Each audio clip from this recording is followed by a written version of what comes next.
उत्तराखंड की सबसे बड़ी न्यूज। नरेंद्र मोदी 9 नवंबर को देहरादून में आयोजित विशेष कार्यक्रम में शामिल होंगे। वे सुबह लगभग 12:30 बजे कार्यक्रम का उद्घाटन करेंगे, जिसमें उत्तराखंड के राज्य स्थापना दिवस के सिल्वर जुबिली समारोह का हिस्सा है। इस अवसर पर वे एक स्मारक डाक टिकट जारी करेंगे तथा विविध विकास परियोजनाओं की आधारशिला रखेंगे।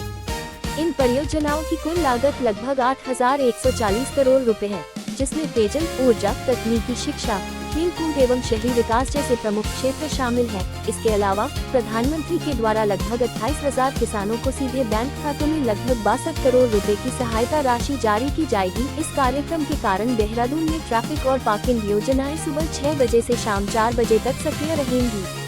उत्तराखंड की अल्ट्रा मैराथन ने बनाई वैश्विक पहचान। चीन नेपाल सीमा से सटे पिथौरागढ़ जिले में पहली बार आयोजित अल्ट्रा मैराथन ने उत्तराखंड का नाम वैश्विक स्तर पर रोशन कर दिया है। 2 नवंबर को आयोजित यह मैराथन अब दुनिया की 5 सबसे ऊंचाई वाली अल्ट्रा रेसों में शामिल हो गई है। समुद्र तल से 14,700 फीट की ऊंचाई पर आयोजित इस मैराथन का प्रारंभ स्थल जोलिंगकॉम आदि कैलाश था, जहां का तापमान -18 डिग्री तक पहुंच गया था। इतनी कठिन परिस्थितियों में सफल आयोजन उत्तराखंड के लिए बड़ी उपलब्धि मानी जा रही है। इस मैराथन का आयोजन उत्तराखंड पर्यटन विभाग और ITBP के सहयोग से किया गया। देश भर के करीब 800 धावकों ने इसमें भाग लिया।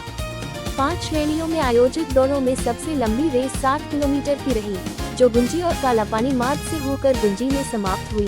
विशेष बात ये रही कि ये दौड़ शीतकाल में आयोजित हुई, जबकि विश्व की अन्य 4 ऊंचाई वाली रेसें ग्रीष्मकाल में होती है। स्थानीय गाँवों नाभी, रोहतक और गुंजी के लोगों ने सामुदायिक सहयोग से भोजन और आवास की व्यवस्था की, जिससे होम स्टे संस्कृति को भी प्रोत्साहन मिला। इस आयोजन का मुख्य उद्देश्य सीमांत क्षेत्रों में शीतकालीन साहसिक पर्यटन को बढ़ावा देना था। मुख्यमंत्री पुष्कर सिंह धामी के निर्देशन में आयोजित यह अल्ट्रा मैराथन अब उत्तराखंड की नई पहचान बन गई है। इस सफलता से स्थानीय लोगों में उत्साह है और उम्मीद की जा रही है कि भविष्य में ऐसे आयोजन उत्तराखंड को एडवेंचर टूरिज्म के वैश्विक केंद्र के रूप में स्थापित करेंगे। रानीखेत जिला बनाने की मांग पर मशाल जुलूस। रानीखेत में पृथक जिला बनाए जाने की मांग को लेकर शुक्रवार शाम सड़कों पर लोगों का हुजूम उमड़ पड़ा। मशालें लेकर विभिन्न संगठनों ने दलगत राजनीति से ऊपर उठकर एकजुटता दिखाई। पूरा नगर रानीखेत जिला बनाओ के नारे से गूंज उठा। रानीखेत विकास संघर्ष समिति और उत्तराखंड क्रांति दल के संयुक्त आह्वान पर निकले सर्वदलीय मशाल जुलूस ने शहर में जिला गठन की पुरानी मांग को फिर से जीवित कर दिया। बताया जा रहा है कि राज्य स्थापना की 25वीं वर्षगांठ और 2027 के चुनाव से पहले सरकार रानीखेत, डीडीहाट और काशीपुर को जिला बनाने पर विचार कर सकती है। 60 के दशक से चली आ रही यह मांग अब फिर तेज हो गई है, जब 2011 में घोषित रानीखेत जिले को अभी तक अमल में नहीं लाया गया।